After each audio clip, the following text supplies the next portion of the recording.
دیکھیے لفظ دجال اور دجالی فتنہ یہ ہمارے ہاں بہت عام طور پر استعمال ہوتا ہے. پچھلے کچھ عرصے سے اس پر باقاعدہ تصانیف بھی آئی ہیں، انگریزی میں بھی آئی ہیں، اردو میں بھی آئی ہیں. لیکن اس کے اوپر ذرا تحقیقی انداز میں نظر ڈالنا کہ قرآن و حدیث میں یہ ذکر کس انداز میں آیا. قیامت نہیں آئے گی جب تک کہ 30 کے قریب ایسے دجال سامنے نہ آ جائیں کہ جو جھوٹے ہوں گے، کذاب ہوں گے، دجال ہوں گے. نحمدہ ونصلی علی رسولہ کریم. اما بعد فقد قال اللہ تبارک وتعالی كما ورد فی سورۃ الکہف. اعوذ باللہ من الشیطان الرجیم. بسم اللہ الرحمن الرحیم. انا جعلنا ما على الارض زینۃ لها لنبلوهم ایہم احسن عملا وانا لجاعلون ما علیها صعیدا جرزا. وقال عز وجل كما ورد في آخر نص السورة قل هل ننبئكم بالأخسرين أعمالا الذين ضل سعيهم في الحياة الدنيا وهم يحسبون أنهم يحسنون صنعا أولئك الذين كفروا بآيات ربهم ولقائه فحبطت أعمالهم فلا نقيم لهم يوم القيامة وزنا ذلك جزاؤهم جہنم بما كفروا واتخذوا آیاتی ورسلی ہزوا. صدق اللہ العظیم. رب اشرح لي صدری ويسر لي امری واحلل عقدۃ من لسانی يفقهوا قولی. اللهم ربنا الہمنا رشدنا واعذنا من شرور انفسنا. اللهم ارنا الحق حقا وارزقنا اتباعه وارنا الباطل باطلا وارزقنا اجتنابه. اللهم انا نعوذ بك من فتنة المسيح الدجال فاعذنا منها آمین یا رب العالمین. محترم حاضرین اور محترم خواتین، السلام علیکم ورحمۃ اللہ وبرکاتہ.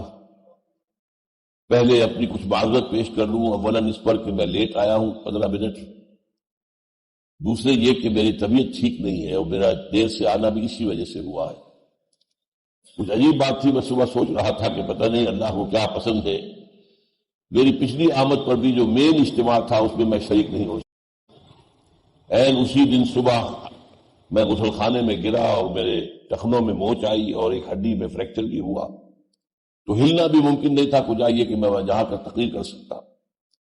اب آج رات میں یہ ہوا. ویسے تو مجھ پر تکرار بہت زیادہ ہے، اس لیے کہ پچھلے دنوں بہت غیر معمولی سا معاملہ رہا ہے تقاریر کا. کیونکہ وہ مہینہ ہے ربیع الاول کا تھا، سیرت النبی کے موضوع پر لوگ سننا چاہتے تھے، تو کوشش ہوتی تھی کہ جہاں بالکل جو باتیں ایسی بیان کی جا رہی ہیں کہ جن کا تعلق عمل سے ہے ہی نہیں، مسلمانوں کی ذمہ داریوں سے ہے ہی نہیں، وہاں اگر سیرت کے حوالے ہی سے ان کے سامنے کوئی بات آئے، عملی پروگرام آئے، تو شاید اللہ تعالیٰ ان کے دلوں کو کھول دے. تو میں نے اپنی بساط سے بڑھ کر محنت کی ہے اور بہت تکان ہے مجھ پر. اور جو ڈاکٹر حضرات یہاں موجود ہیں وہ اندازہ کر سکیں گے کہ میں اس وقت اینٹی بایوٹک اور کارٹیسون دونوں دوائیں لے کر بمشکل اس قابل ہوں کہ آپ کے سامنے آ جاؤں. رات مجھے کچھ فوڈ پوائزننگ بھی ہوئی ہے. 3 اسہال ہوئے کافی بڑے بڑے اور 2 استفراغ ہوئے. استفراغ شاید آپ نہ جانتے ہوں، ابھی الفاظ لوگ بھول گئے ہیں، قے کو کہتے ہیں. تو ایک بہت بڑی قے ہوئی. تو طبیعت بہت مطمئن ہے. بس آپ دعا کیجئے کہ جو ارادہ کیا ہوا ہے اور یہ آپ حضرات جو اتنے ذوق و شوق کے ساتھ یہاں وقت پر پہنچ گئے ہیں، اللہ تعالیٰ آپ کے ذوق و شوق کے طفیل ہی مجھے ہمت عطا کر دے کہ میں آپ کا کچھ حق ادا کر سکوں. دیکھیے لفظ دجال اور دجالی فتنہ یہ ہمارے ہاں بہت عام طور پر استعمال ہوتا ہے. پچھلے کچھ عرصے سے اس پر باقاعدہ تصانیف بھی آئی ہیں، انگریزی میں بھی آئی ہیں، اردو میں بھی آئی ہیں. لیکن اس کے اوپر ذرا تحقیقی انداز میں نظر ڈالنا کہ قرآن و حدیث میں یہ ذکر کس انداز میں آیا ہے. میں اسی سے آغاز کرنا چاہتا ہوں. ہمارا سب سے پہلا جو ہے ہدایت کا منبع اور سرچشمہ وہ تو قرآن حکیم ہے. پہلی بات نوٹ کیجئے کہ پورے قرآن میں نہ صرف یہ کہ لفظ دجال کہیں نہیں آیا، بلکہ اس مادے سے مشتق کوئی اور لفظ بھی نہیں ہے. یہ مادہ جو ہے صحفی دجل قرآن مجید میں ہے ہی نہیں. اگرچہ اس کے قریب المفہوم الفاظ ہیں، تلبیس ہے، فلا تلبسوا الحق بالباطل وتکتموا الحق وانتم تعلمون. تم حق کے اوپر باطل کا پردہ نہ چڑھا دو تاکہ تم حق کو چھپا دو. تو یہ تلبیس، دجل، فریب، اگر آپ تانبے کے اوپر سونے کا پانی پھیر دیں اسے سونا بنا دیں، یہ دجل ہے، فریب ہے، دھوکہ ہے. لیکن صرف عرض یہ کرنا تھا کہ یہ مادہ جو ہے قرآن مجید میں بالکل نہیں آیا. اب قرآن کے بعد ہمیں رجوع کرنا ہے اللہ کے رسول صلی اللہ علیہ وسلم کی احادیث کی طرف. احادیث نبویہ میں یہ 3 انداز میں آیا ہے. نمبر 1، حضور کی احادیث سے معلوم ہوتا ہے کہ جھوٹے مدعیان نبوت کھڑے ہوں گے جنہیں آپ نے دجالوں سے تعبیر کیا ہے. چنانچہ بخاری اور مسلم دونوں کی متفق علیہ روایت ہے، لا تقوم الساعة حتى يبعث دجالون كذابون قریب من 30 كلهم يزعم انه رسول الله وانا خاتم النبیین لا نبی بعدی. قیامت نہیں آئے گی جب تک کہ 30 کے قریب ایسے دجال سامنے نہ آ جائیں کہ جو جھوٹے ہوں گے، کذاب ہوں گے، دجال ہوں گے، اور وہ ہر ایک ان میں سے یہ دعویٰ کرتا ہوگا کہ وہ اللہ کا رسول ہے، حالانکہ میں اللہ کا آخری نبی ہوں، میرے بعد کوئی نبی نہیں ہے. اسی طرح فرمایا ہے، یہ سنن ابی داؤد اور جامع ترمذی کی روایت ہے، وَإِنَّهُ سَيَكُونُ مِنْ أُمَّتِي.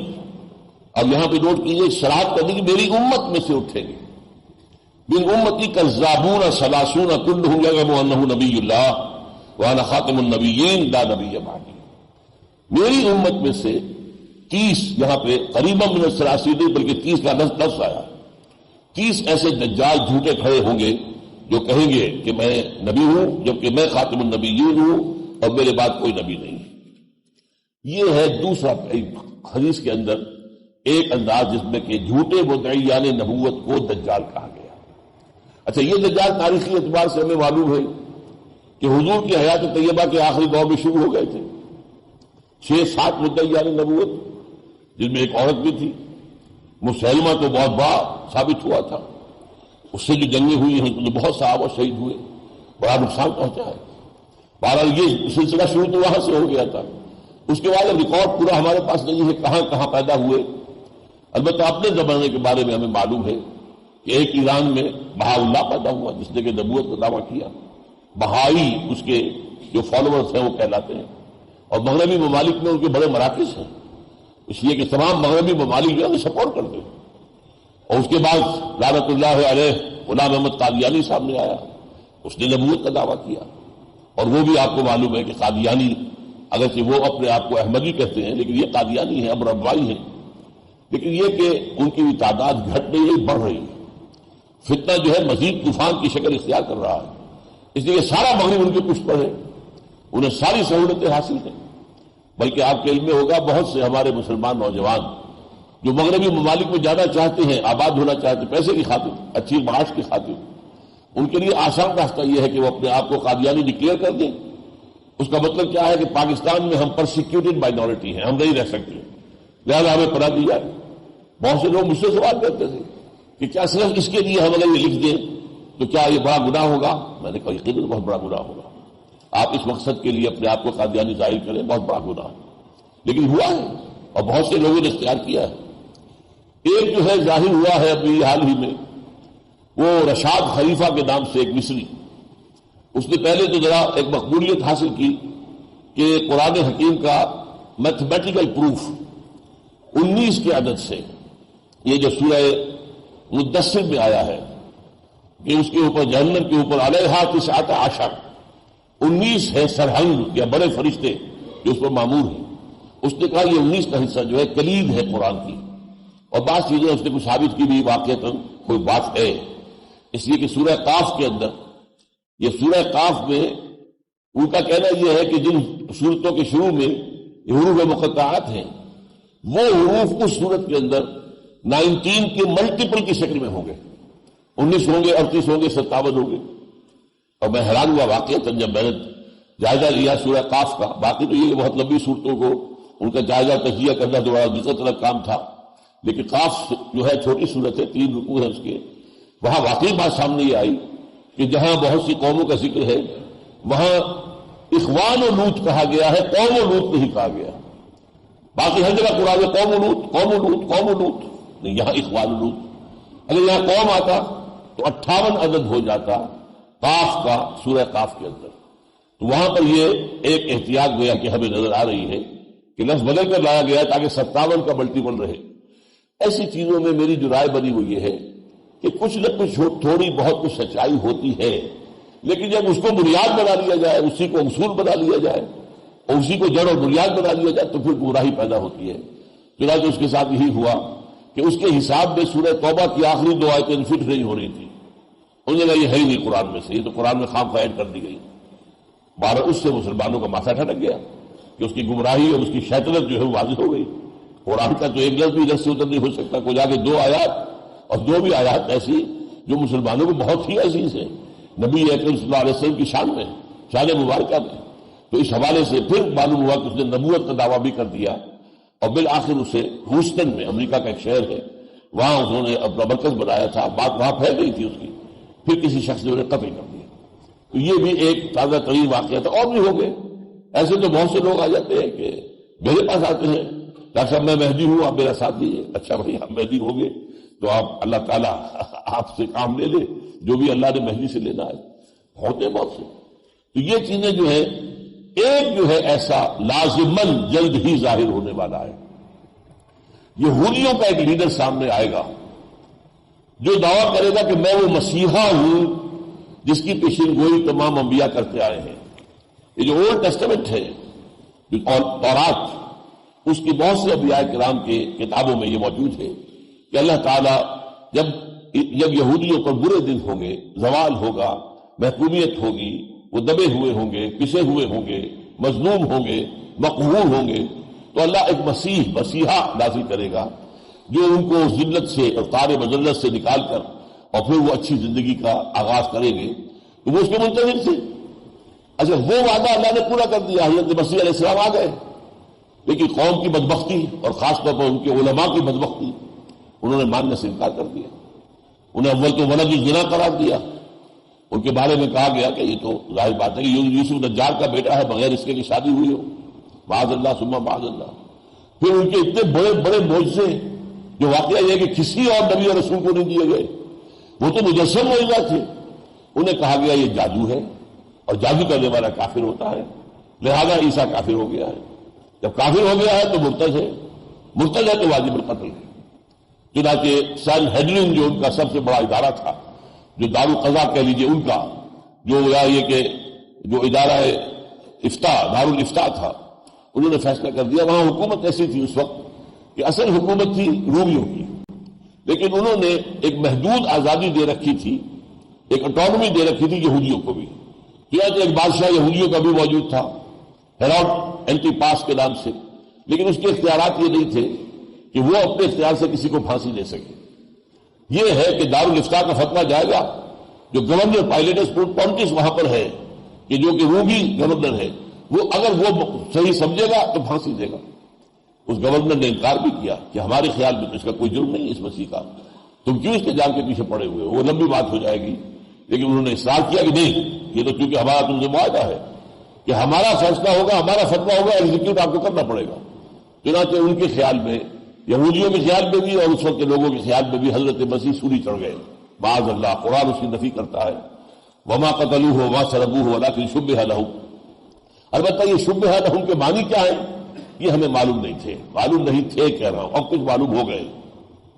قرآن مجید میں ذکر نہیں ہے، احادیث میں ذکر نہیں ہے، لہذا ہماری تفاسیر میں ذکر نہیں ہے کہ پھر کیا ہوا، کون سولی چڑھا. آیا سولی کا واقعہ ہوا ہی نہیں، یا ہوا تو صحیح کوئی اور چڑھ گیا. یہ سینٹ برنباس کی انجیل نے آ کر سارا عمدہ کھول دیا. یہ بھی حضرت مسیح کے حواریین میں سے تھے. تو جیسے باقی حواریین نے اپنی اپنی جو ہے انجیلیں مرتب کی ہیں، ایسے ایک انجیل انہوں نے مرتب کی، ایونجیلیم برنابے، اور اس میں انہوں نے جو واضح بات چھوئی وہ میرے دل کو لگے کہ 100% یہی بات ہوگی کہ 12 حواریوں میں سے ایک نے غداری کر کے حضرت مسیح کو گرفتار کرایا. حضرت مسیح اور ان کے حواری ایک جگہ چھپے ہوئے تھے، روپوش تھے. اس نے خبر کی اور پھر یہ کہ وہاں پر وہ پولیس کو لے کر آیا، رومن سپاہیوں کو. لیکن یہ کہ اس نے انہیں کھڑا کر دیا باغ کے باہر کہ پہلے میں جاؤں گا، تھوڑی دیر کے بعد تم آنا، پھر میں جس سے کہوں اے میرے استاد، اس کو پکڑ دینا، وہ مسیح ہوگا. کیونکہ رومیوں کو پتہ نہیں تھا، نہ دلچسپی تھی، یہ تو وہ کہتے ہیں یہودیوں کا اپنا معاملہ ہے، کون جو ہے کیا دعویٰ کر رہا ہے۔ لیکن ہوا کیا ہے اس میں بندباس کی جیل میں ہے کہ حضرت مسیح نے اپنے حوارین کے ساتھ آخری کھانا کھایا اور پھر کہا کہ اب یہ رات بڑی اہم ہے، اب تم یہاں پر دعائیں کرو، عبادت کرو۔ اور ایک کوٹڑی تھی کہیں جیسے باغ میں ہوتی ہے کہ جہاں پر کوئی کھرپے ورپے کوئی اور ایسے اوزار رکھے ہوں، وہاں آپ داخل ہو گئے، وہاں آپ نے عبادت شروع کر دی۔ تو اسی اثنا میں یہ ہوا کہ چھت پھٹی اور 4 فرشتے اترے اور حضرت مسیح کو اٹھا کر لے گئے۔ اب یہ داخل ہوا کوٹڑی میں تو اس کو کچھ نظر نہیں آیا، لیکن اس کی شکل اللہ نے مسیح کی بنا دی۔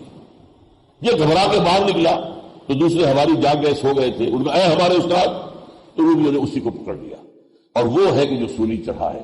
یہ ہے تفسیر، اور میں سمجھتا ہوں بہت لاجیکل ہے۔ اسے واقعتاً اپنی غداری کی سزا ملنی چاہیے تھی۔ وہ اگر سولی چڑھا ہے تو صحیح چڑھا ہے، اس نے اللہ کے رسول کے ساتھ غداری کی، بے وفائی کی۔ اس کا نام تھا جوڈاس اسکریوٹ۔ ان کا کہنا یہ ہے کہ اس نے بعد میں خودکشی کر لی تھی، کیونکہ یہ تو سمجھتے ہیں کہ حضرت مسیح ہی کیونکہ سولی چڑھے اور پھر جب اتار کر انہیں رکھ دیا گیا قبر میں، پھر زندہ ہوئے، پھر وہ آسمان پر اٹھے۔ ہمارے نزدیک حضرت مسیح پہلے ہی اٹھا لیے گئے، وہ سولی پر چڑھے ہی نہیں۔ وما قتلوہ وما صلبوہ ولکن شبہ لہم۔ بہرحال وہ جو جگہ ہے، اب یہ نوٹ میں نے اس لیے بتایا ہے آپ کو سارا معاملہ کہ وہ سیٹ از ویکنٹ، وہ مسیح ابھی نہیں آیا، جو آیا تھا اسے مانا نہیں، لہذا جگہ خالی ہے۔ اب اس آخری دور میں جب آخری مقابلہ ہونا ہے مسلمانوں اور یہودیوں کا، تو پھر وہ مسیحا اٹھ کے کھڑا ہو جائے گا، ان میں سے کوئی ایک دجال، وہ المسیح الدجال ہوگا، جھوٹا مسیح۔ وہ مسیح ہونے کا دعویٰ کرے گا، لیکن ظاہر بات ہے کہ وہ دعویٰ کرے گا کہ میں نبی ہوں، وہ خدائی کا دعویٰ نہیں۔ خدائی کا دعویٰ کرنے والا میرے نزدیک ایک دوسرا ہوگا دجال، جو خدائی کا دعویٰ کرے گا۔ یہ تو کرے گا صرف یہ دعویٰ میں وہی مسیح ہوں جس مسیح موعود ہوں، جیسے کہ یہ الفاظ غلام احمد قادیانی نے استعمال کیے کہ میں مسیح موعود ہوں، جس مسیح کا وعدہ کیا گیا تھا کہ وہ دوبارہ آئے گا، میں آ گیا ہوں۔ لیکن یہ کہ بہرحال یہ میں نے آپ کو گنوا دیا ہے کہ یہ جو سلسلہ ہے حدیث کے اندر جھوٹے مدعیان نبوت کو دجال کہا گیا، تو شروع ہو گیا یہ حضور کے زمانے ہی سے اور مسلسل رہا ہے۔ اور ایک حدیث میں چونکہ 30 کا عدد تعین کے ساتھ آ گیا ہے، لہذا ہمارا گمان ہے کہ 30 ہی ہوں گے، اور ان میں سے آخری جو ہے میرے نزدیک یہ مسیح الدجال یہودی ہوگا، جو مسیحا ہونے کا دعویٰ کرے گا کہ میں ہوں وہ مسیحا جس کا کہ وعدہ اللہ نے تم سے کیا تھا۔ حدیث میں ایک اور دجال کا ذکر آتا ہے، وہ الدجال الاکبر ہے، عظیم ترین دجال۔ وہ خدائی کا دعویٰ کرے گا اور اس کے پاس اتنی قوت جمع ہو چکی ہوگی، تمام جو قواعد طبیعہ ہیں، جو فورسز آف نیچر، ان سب پر اس کو اتنا تسلط حاصل ہو جائے گا کہ وہ خدائی کا دعویٰ کرے گا۔ رزق کے خزانے اس کے قبضے میں ہوں، رزق اسی کو دے گا جو اس کو ماننے کے لیے، اس کو سجدہ کرنے کے لیے تیار ہو۔ اور حضور نے اس کی خبر دی ہے کہ وہ کانا ہوگا، اس کی ایک آنکھ کھلی ہوئی ہوگی۔ پھر یہ کہ اس کی پیشانی پر لکھا ہوگا کافارا کفر، جس کے بارے میں فرمایا وہ اتنے جلی حروف میں لکھا ہوگا کہ ہر مومن اس کو پڑھ لے گا، چاہے وہ پڑھنے والا ہو چاہے نہ ہو، ہر مومن پڑھ لے گا۔ غیر مومن کو وہ الفاظ نظر نہیں آئیں گے اس کے پیشانی پر لکھے ہوئے، لیکن ہر صاحب ایمان اس کی پیشانی پر کافارا لکھا ہوا دیکھ لے گا، اور وہ ایسے ایسے معجزے دکھائے گا جس کا کہ تصور نہیں کیا جا سکتا تھا۔ یعنی یوں سمجھیے کہ حضرت مسیح علیہ السلام کو جو معجزے اللہ نے دیے تھے، اس کے لگ بلکہ اس سے بھی آگے معجزے جو ہے اس کے پاس ہوں گے، اور وہ مدعی ہوگا خدائی کا، اور وہ سب سے بڑا فتنہ ہوگا اہل ایمان کے لیے۔ پوری انسانی تاریخ میں اتنا بڑا فتنہ اور کوئی نہیں ہوا۔ یہ حضور نے بار بار کہا ہے کہ تمام انبیاء اور رسول خبردار کرتے آئے ہیں اپنی اپنی امتوں کو، اور دیکھو میں بھی تمہیں خبردار کر رہا ہوں۔ بال اس کے بارے میں جو ہے الآور الکذاب مکتوب بین عینیہ کافارا یقرؤہ کل مومن کاتب اور غیر کاتب، یہ بخاری اور مسلم کی روایت ہے حضرت انس بن مالک سے۔ جو حدیث میں دوسرا یہ ہے دجال کا تذکرہ، دجال اکبر، جو خدائی کا دعویٰ کرے گا، اپنے آپ کو سجدہ کرائے گا، جو سجدہ کرے گا اسے چھوڑے گا، جو سجدہ نہیں کرے گا قتل کر دے گا۔ تیسرا ذکر جو احادیث میں آتا ہے دجال کے حوالے سے، وہ سورہ کہف کے ساتھ اس کا ایک تعلق ہے۔ حضور نے فرمایا جو شخص سورہ کہف پڑھتا رہے گا وہ دجالی فتنے کے اثرات سے محفوظ رہے گا۔ یہ 4 صحابہ سے یہ روایات مروی ہیں، عبداللہ ابن عمر رضی اللہ تعالیٰ عنہ، عبداللہ ابن عباس رضی اللہ تعالیٰ عنہ، حضرت ابو سعید الخدری رضی اللہ تعالیٰ عنہ، ابو الدرداء رضی اللہ تعالیٰ عنہ، اور 6 کتابوں میں حدیث کے 6 مجموعوں میں یہ موجود ہے۔ مسلم شریف میں، ابو داؤد میں، ترمذی میں، نسائی میں، احمد میں، بیہقی میں۔ اب بعض میں تو یہ ہے کہ شروع کی آیات جو ہیں سورہ کہف کی، جو ان کا التزام کرے گا، ان سے محبت کرے گا، انہیں پڑھتا رہے گا، وہ دجالی اثرات سے، فتنے سے محفوظ رہے گا۔ بعد میں ہے جو آخری آیات کا ورد کرتا رہے گا۔ بعد میں ان دونوں کو جمع کیا گیا، ابتدائی آیات اور آخری آیات، اور بعد میں پوری سورت کا۔ اور یہاں تک فرمایا گیا کہ جو شخص جو ہر جمعے کو سورہ کہف کی تلاوت کرے گا، وہ اس جمعے سے لے کر اگلے جمعے تک کے لیے اس کو اللہ تعالیٰ ایک نور عطا کر دے گا، جس کی روشنی کی وجہ سے وہ دجال کے فتنے سے محفوظ رہے گا۔ عن ابی سعید الخدری رضی اللہ عنہ ان النبی قال صلی اللہ علیہ وسلم من قرأ سورۃ الکہف فی یوم الجمعۃ اضاء له نور ما بین الجمعتین، دونوں جمعوں کے درمیان جو وقت ہے اس میں اللہ تعالیٰ انہیں ایک نور عطا کر دے گا۔ اب قرآن حکیم کے عمومی مطالعے اور بالخصوص دجالی فتنے کے سورہ کہف کی جو نسبت ہے، تعلق ہے، اس پر غور کریں تو جو بات سامنے آتی ہے، توجہ سے میری بات سنیے۔ اصل دجال یہ دنیا ہے، یہ حیات دنیاوی ہے، جو انسان اور آخرت سے، انسان جو اللہ اور آخرت سے غافل کر دیتے، یہ دجل ہے۔ آخرت پر دنیا کا پردہ پڑ گیا، آپ آخرت کو بھول گئے۔ اللہ پر کائنات کا پردہ پڑ گیا، آپ کائنات کی توجہ ہے، کائنات پر غور و فکر ہے، کائنات پر سوچ و بچار ہے، اللہ کو بھول گئے، اس کی ذات و صفات سے کوئی تعلق نہیں۔ آخرت پر حیات دنیاوی کا پردہ پڑ گیا، حیات دنیاوی کو بھول گئے، دنیا ہی مطلوب ہے، دنیا ہی مقصود ہے، دنیا ہی کے لیے بھاگ دوڑ ہے۔ یہ اصل میں دجل ہے، جو حقیقت دنیا کی زندگی ہے، جو قرآن کہتا ہے دھوکے کی ٹٹی ہے۔ وَمَا الْحَيَاةُ الدُّنْيَا إِلَّا مَتَاعُ الْغُرُورِ، دھوکے کا سامان۔ اب یہاں دیکھیے سورہ کہف کے اندر معاملہ کیا ہے۔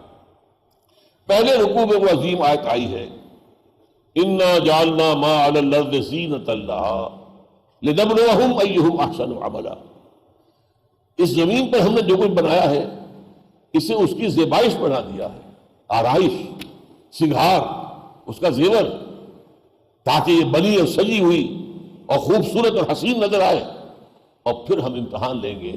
وہ جو ایک شعر ہے بہت عمدہ کہ روح روشن کے آگے شمع رکھ کر وہ یہ کہتے ہیں، ادھر جاتا ہے دیکھیں یا ادھر پروانہ آتا ہے، تم دنیا کی طرف جا رہے ہو یا ہماری طرف آ رہے ہو، ہم سے محبت کرتے ہو یا دنیا سے محبت کرتے ہو، ہمیں اپنا مطلوب مقصود بناتے ہو یا دنیا کو مطلوب مقصود بنایا ہے۔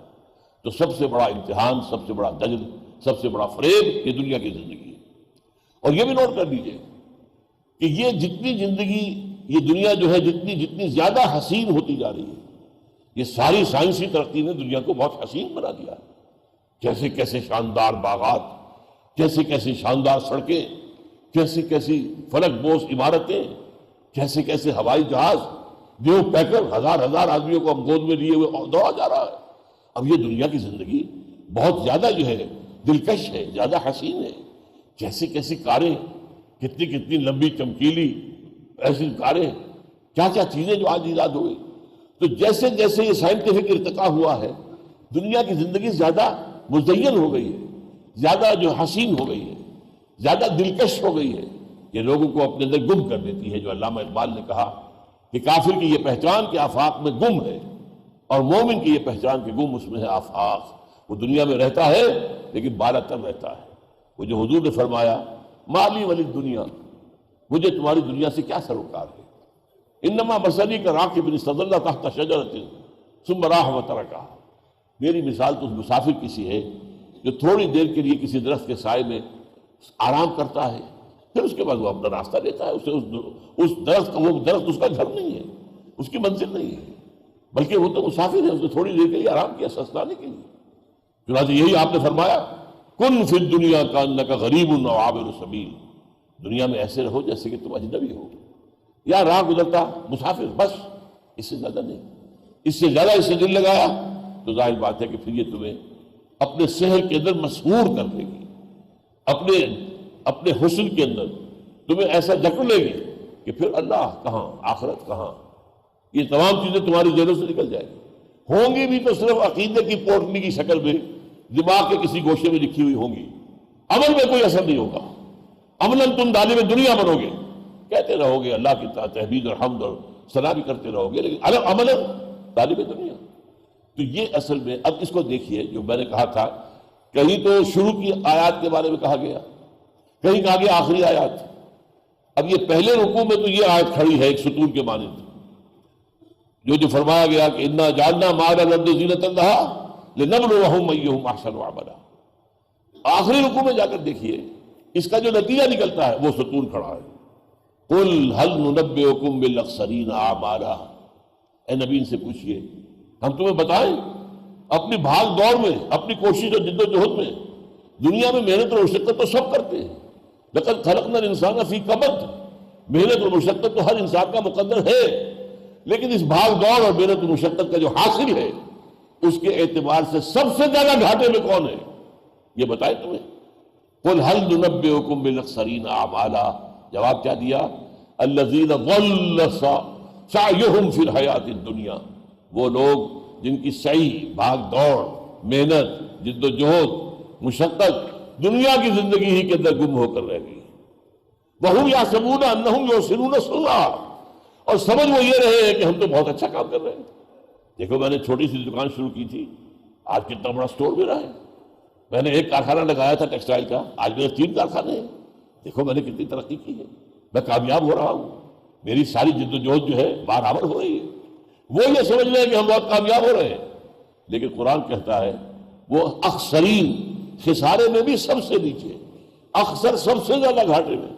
قل هل ننبئکم بالاخسرین اعمالا الذین ضل سعیہم فی الحیات الدنیا وهم یحسبون انہم یحسنون صنعا.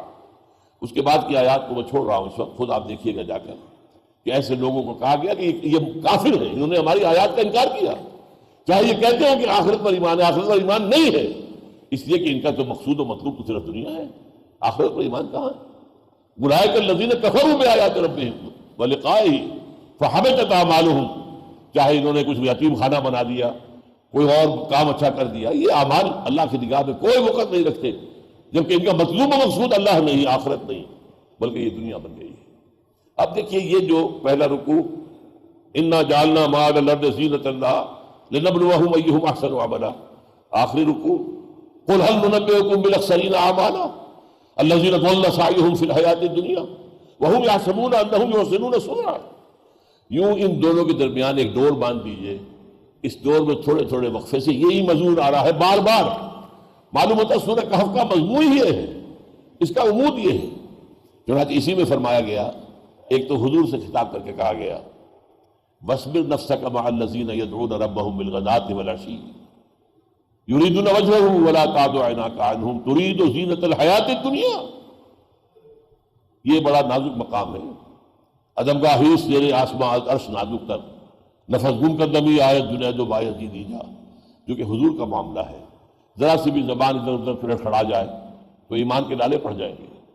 ترجمہ کیا ہے اس کا، پس منظر کیا ہے؟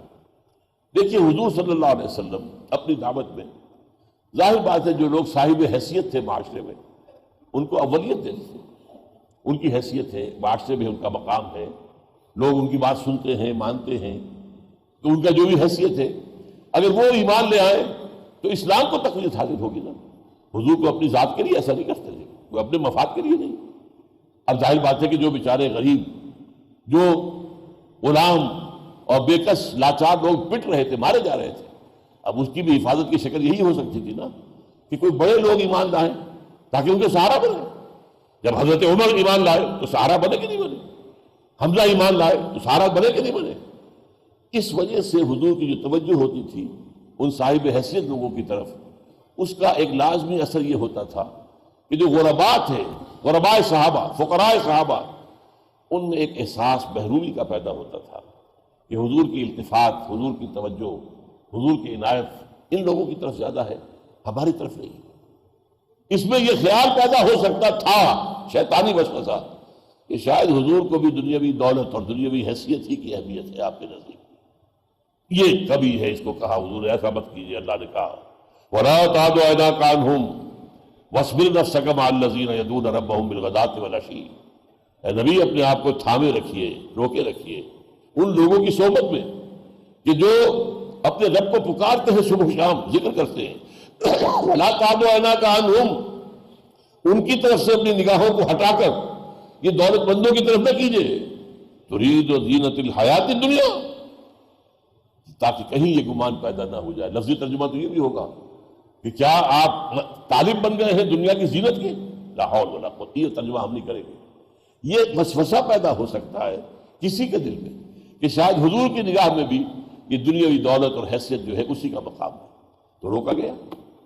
ترید و زینت الحیات الدنیا انا جعلنا ما علی الارض زینت اللہ، اور آگے چلیے المال والبنون زینت الحیات الدنیا والباقیات الصالحات خیر عند ربک ثوابا وخیر املا۔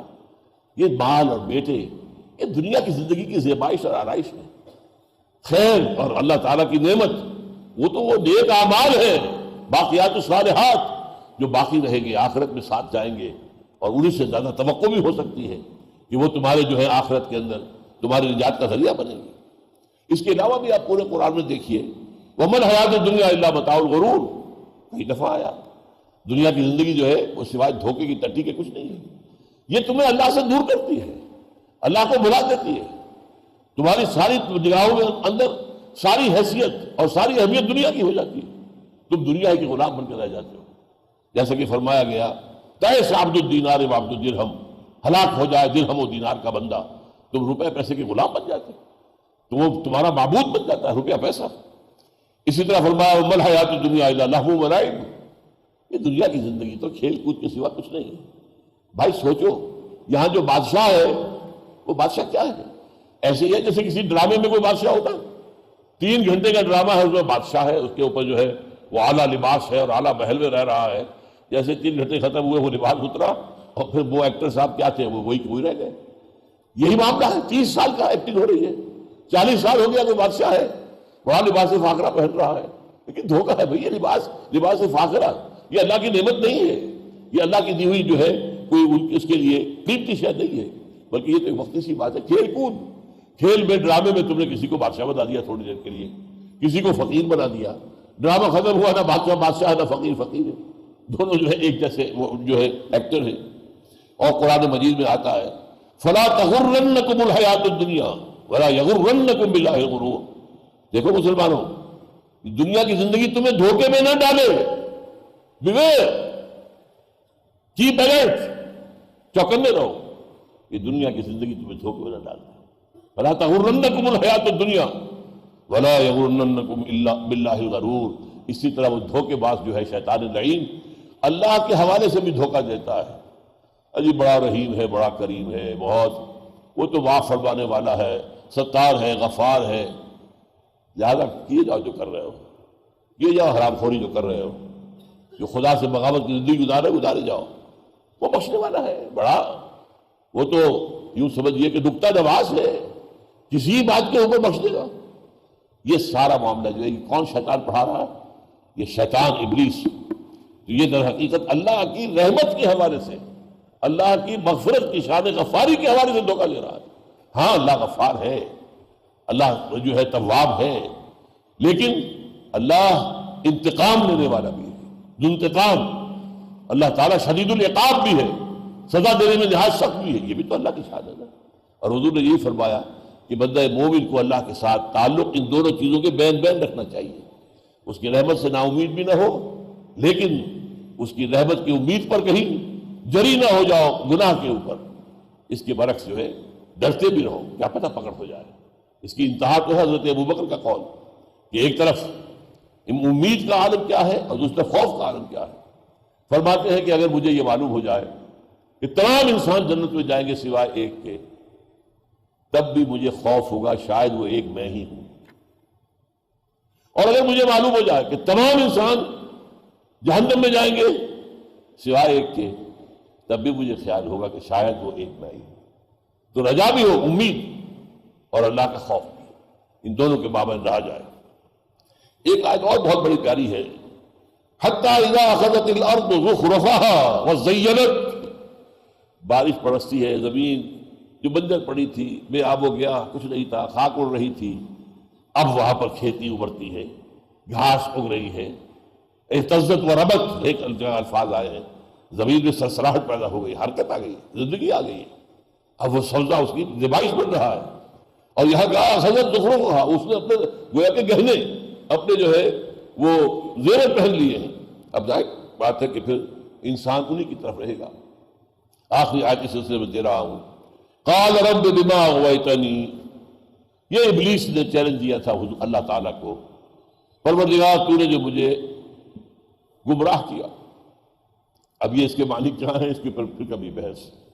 حالانکہ گناہ تو خود کیا، اللہ کے حکم سے سرتابی کی، سجدہ سے انکار کیا. رب بما اغویتنی لأزینن لہم لأزینن لہم فی الارض ولأغوینہم اجمعین. میں ان کے لیے زمین کے اندر آرائشیں، زیبائشیں، دلچسپیاں پیدا کر دوں گا، اور تو دیکھے گا کہ ان میں سے اکثر جو ہیں وہ تیری راہ پر چلنے والے نہیں ہوں گے.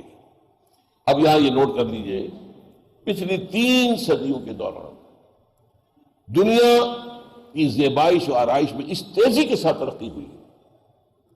ذرا جا کر دیکھیے، یہ یو اے ای، سعودی عرب، خاک اڑتی تھی، کھانے کو کچھ نہیں تھا. آج سے زیادہ سے زیادہ 70-80 سال پہلے، 100 سال کہہ لیجیے، یہ کھڑے ہوتے تھے قربانیوں کے انتظار میں کہ جیسے قربانی ہوئی جھپٹ کر گوشت لے جائیں اور جا کر وہاں پر سکھا کر سال بھر کھائیں. یہ تو ان کی معاش کا ذریعہ تھا. یو اے آئی کے ساحل کے اوپر یو اے ای کچھ نہیں تھا، مچھلی پکڑ لی اور کھا لی، اللہ اللہ خیر صلی. جوتے پاؤں میں نہیں، جسم کے اوپر جو ہے لباس نہیں. اور آج کیا حال ہے، جو حدیث جبرائیل میں آئی ہے علامت قیامت، کہ تم دیکھو گے کہ ننگے پیر رہنے والے، ننگے بدن رہنے والے، بھوکے، جن کو کھانے کو کچھ نہیں ملتا تھا، یتطاولون فی البنیان، وہ اونچی اونچی عمارتیں بنانے میں ایک دوسرے سے مقابلہ کریں گے. یہ برج العرب بن گیا ہے دنیا کی سب سے اونچی عمارت، برج الخلیفہ بن گیا ہے، اور برج دبئی بن گیا ہے. کیا ہے؟ اور وہاں پر جو ہریاول ہے، دیکھ کر آنکھیں جو تازہ ہو جاتی. جا کر ابو ظبی میں تھا کیا؟ سیرا، میرا سیرا کچھ بھی نہیں. یہ ساری ترقیاں جو ہوئی ہیں سعودی عرب میں، جس طریقے سے آپ کو معلوم ہے کہ اب وہاں تو گندم پیدا کی جا رہی ہے، ایکسپورٹ کر رہے ہیں، اتنی گندم ہے.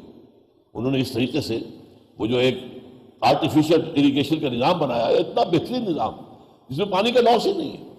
وہ اوپر ایک چکر چلتا ہے اور اس میں سے پانی ڈرپ کرتا ہے، قطرہ قطرہ قطرہ. نیچے نہروں میں نہیں آتا، نالیوں میں نہیں آتا. نالیوں اور نہروں میں آئے گا تو پانی جذب ہو جائے گا، زمین کے اندر جائے گا، پانی ضائع ہو گیا. پانی تو بہت قیمتی ہے. ایک لمبا پائپ ہے، یہ 100 گز کا لمبا پائپ ہے، ایک مرکز سے اسے کنٹرول کیا جا رہا ہے، وہ چل رہا، ریوالو کر رہا ہے. اس کے اندر وہ سوراخ بنے ہوئے، ان سے پانی جیسے بارش ہوتی ہے ایسے وہ ٹپک رہا ہے، تاکہ پانی جو ہے وہ جائے گا. یہ سعودی عرب میں ہوگا.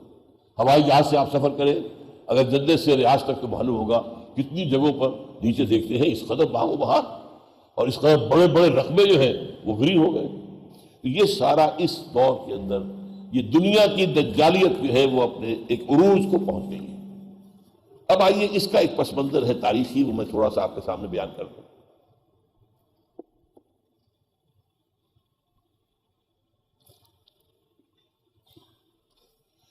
دیکھیے، اللہ تعالیٰ نے اولاً عالم امر کو پیدا فرمایا، کن فیکون. اور اس عالم امر میں اللہ تعالیٰ نے فرشتے اور ارواح انسانیہ کی تخلیق کی. الارواح جنود مجندہ، لشکروں کی شکل میں. آدم سے لے کر آخری انسان جو آئے گا دنیا میں قیامت سے پہلے، سب کی روحیں موجود تھیں، ہم سب موجود تھے. سمجھ رہے اس بات کو؟ تبھی اللہ نے عہد لیا تھا، الست بربکم قالوا بلا، کیا میں ہی تمہارا آقا اور رب نہیں ہوں؟ ہم سب نے عہد کیا تھا، یقین پروردگار تو ہی ہمارا رب. ہمارے اس دور کے بہرحال معروف مفسروں میں سے مولانا اصلاحی صاحب، میں نے ان سے استفادہ بھی بہت کیا ہے، لیکن پھر اختلاف بھی میرا شدید ہوا. رجم کے معاملے میں انہوں نے جو رائے اختیار کی، اس کے بعد سے پھر میں نے اپنا تعلق ان سے منقطع کیا کہ وہ اہل جو منکرین حدیث کے موقف اختیار کر لیا. انہوں نے یہاں لکھا ہوا ہے سورہ اعراف کی تفسیر میں، یہ عہد انسان کی تخلیق سے قبل عالم غیب میں لیا گیا. میں کہہ رہا، میں نے کہا مولانا یہ جملہ تو مہمل ہے. کیوں؟ میں نے کہا جو پیدا ہی نہیں ہوا اس سے عہد کیسا؟ یہ عہد انسان کی تخلیق سے پہلے عالم غیب میں لیا گیا. سوچنے لگے، میں نے کہا ورنہ یوں ہونا چاہیے، یہ عہد اجساد انسانیہ کی تخلیق سے قبل ارواح انسانیہ سے لیا گیا. کہہ رہے ہاں ٹھیک کہتے ہیں. اللہ کا شکر ہے کہ انہوں نے مانا. افسوس یہ ہے کہ ان کی تفسیر میں اب بھی وہی بات چھپ رہی ہے. جو شائع کرنے والے ہیں انہوں نے اس میں درستی نہیں کی. یہ عہد کر کے ہم دنیا میں آئے. اس کے کچھ عرصے کے بعد وہ جو نور پیدا ہوا تھا، سٹل نور، جس سے کہ ارواح اور ملائکہ پیدا کیے گئے. حدیث یہ ہے حضرت عائشہ کی، ان اللہ خلق الملائکہ من النور. اس کے بعد بگ بینگ وہ آپ کو آج معلوم ہے، بہت بڑا دھماکہ ہوا، اور اس دھماکے کے نتیجے میں اسی نور میں ناری ذرات پیدا ہوئے ہیں، آگ کے ذرات، ٹریلینز ڈگری فارن ہائٹ ان کا ٹیمپریچر، اور دوڑ رہے تھے، بھاگ رہے تھے ایک دوسرے سے. فوٹونز کہلاتے ہیں. انہی فوٹونز سے پھر گلیکسیز بنی ہیں، پھر یہ ستارے بنے ہیں، سیارے بنے ہیں. اور یہ بات نوٹ کر لیجئے، اس لیول پر اس آگ سے جنات کی تخلیق ہوئی ہے. قرآن کہتا ہے وَالْجَانَّ خَلَقْنَاهُ مِنْ قَبْلُ مِنْ نَارِ السَّمُومِ. انسانوں کی تخلیق سے بہت پہلے جنات کی تخلیق ہوئی ہے، اور آگ سے ہوئی ہے. آگ کی لپٹ، آگ کی لو، یہ قرآن سے ثابت ہے. اس کے بعد جب یہ ٹھنڈے ہونے شروع ہوئے کرے، اور ہماری یہ زمین ٹھنڈی ہوئی، اس میں سے بخارات نکلے. نتیجہ کیا نکلا کہ فضا پیدا ہو گئی، گیسز اسی زمین سے نکلے ہوئے. اور نمبر 2، سکڑ گئی، کہیں اونچی کہیں نیچی. پھر ہزارہ برس تک بارش ہوتی رہی، اور یہ بڑے بڑے سمندر وجود میں آ گئے. اور یہ بھی قرآن کے اندر مذکور ہے، کان عرشہ علی الماء. اس وقت تک ظاہر بات ہے کہ دنیا میں کوئی اور مخلوق نہیں تھی، کوئی حیوان، کوئی سمندری، کوئی مچھلی، کوئی انسان، کوئی جانور، کوئی کچھ نہیں. زمین اور پانی، زمین اور پانی. وکان عرشہ علی الماء. وہاں سے پھر انسان کی تخلیق کا عمل شروع ہوا. سائنس اور قرآن دونوں اس پر متفق ہیں کہ انسان پیدا کیا گیا مٹی سے، اس میں کوئی اختلاف نہیں. The clay, the crust of the earth. اب اس کو چھوڑ دیجئے کہ وہ کن مراحل سے گزر کر آیا. یہ کہ جو احادیث سے ہمیں کچھ معلوم ہوتا ہے کہ تمام جتنے بھی بر اعظم تھے ان سب سے مٹی لے کر اللہ نے آسمان پر پھر یہ کہ وہ گارا بنایا. اس گارے کے اندر پھر جب وہ کچھ مادہ ڈالا جو کہ آرگینک تھا، اس کے اندر جو ہے فرمنٹیشن ہوئی. تو قرآن کہیں کہتا ہے تراب، کہیں کہتا ہے تین، کہیں کہتا ہے تین لازم، کہیں کہتا ہے صلصال من حمأ مسنون. یہ 4-5 الفاظ جو استعمال کیے قرآن. بہرحال اس کو چھوڑ دیجئے کہ سائنس کیا کہتی ہے، لیکن ایک بات یہ ہے کہ مٹی سے تخلیق ہوئی. جب یہ حیولہ تیار ہو گیا آدم کا، جسمانی حیولہ، تو آدم کی روح لا کر پھونک دی گئی. اور یہ آدم ہوئے اب علیہ الصلوۃ والسلام، یہ اللہ کے نبی ہوئے، اور ان کو اللہ نے زمین کی خلافت عطا کی. یہ چند باتیں جو ہیں، یہ چاہے آپ میٹا فزکس کی بات کہیں اس سے، چاہے ویلٹن شاؤن کی بات کہیں جرمنی اصطلاح کے اندر، یا جو ورلڈ ویو ہے اس کو کہیں، یا قرآن مجید کی حکمت کہیں. وہ جو مولانا روم نے شکوہ کیا نا، چند خانی حکمت یونانیہ، حکمت قرآنیہ راہم بخاں. کب تک تم یونانیوں ہی کے فلسفے کو پڑھتے رہو گے، ارسطاٹل کو اور پلیٹو کو اور پلاٹنائزر کو، ان کو پڑھتے رہو گے، کبھی قرآن کی حکمت کو بھی پڑھو. پر اس انسان کو اللہ تعالیٰ نے 2 علم عطا کیے. یہ اصل ہے بات جو سمجھنے کی.